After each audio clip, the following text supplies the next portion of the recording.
Imagine being so sick that when you finally see the doctor tells you that if you hadn't come in, you literally would have died the very next day.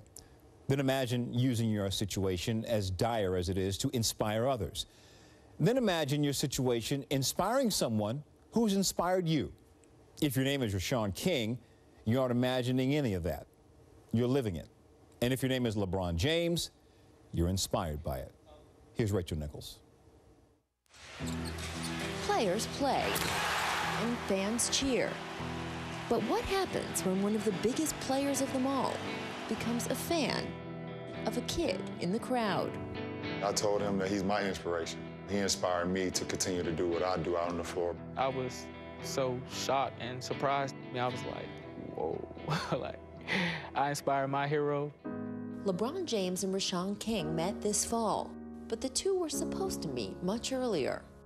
Back in 2010, Rashawn was receiving intensive treatments for leukemia. The Make-A-Wish organization had begun arranging for him to meet LeBron, but he was too sick. I was like, wow, I'm gonna die at 17 years old. I came in at like 175 and dropped all the way down to like 130 pounds. Rashawn's classmates would stage an entire Pray for Ray campaign to provide the family emotional and fundraising support. We started getting so much outpour of love, and the students at the school, they wrote all these letters telling them how much they loved them. It was like someone mending my heart back together. So as Rashawn recovered, he told Make-A-Wish he'd had a change of heart.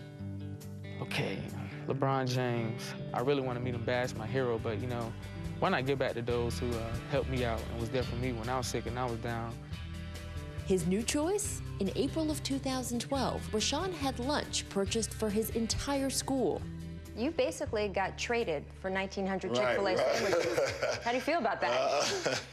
In this case, I feel good about it. And yet, the two would get to meet after all. Hearing the story about the kid, if I didn't have time, I was going to make time for him. Rashawn is now a walk-on freshman in North Carolina Central. And when the Heat played a preseason game in nearby Raleigh, Rashawn's coach, who's friendly with LeBron, set up a surprise meeting. Tell me to keep fighting, you know, never give up, and keep doing what I'm doing, and I'll make it. It sends a message not only to him, but just to the rest of the world. Sometimes, if you're unselfish, it comes back full circle. LeBron also gave Rashawn a signed pair of his shoes, which he slept with that night. But LeBron says Rashawn gave him so much more. I think we all may take what we have for life for granted sometimes. This brings it all back.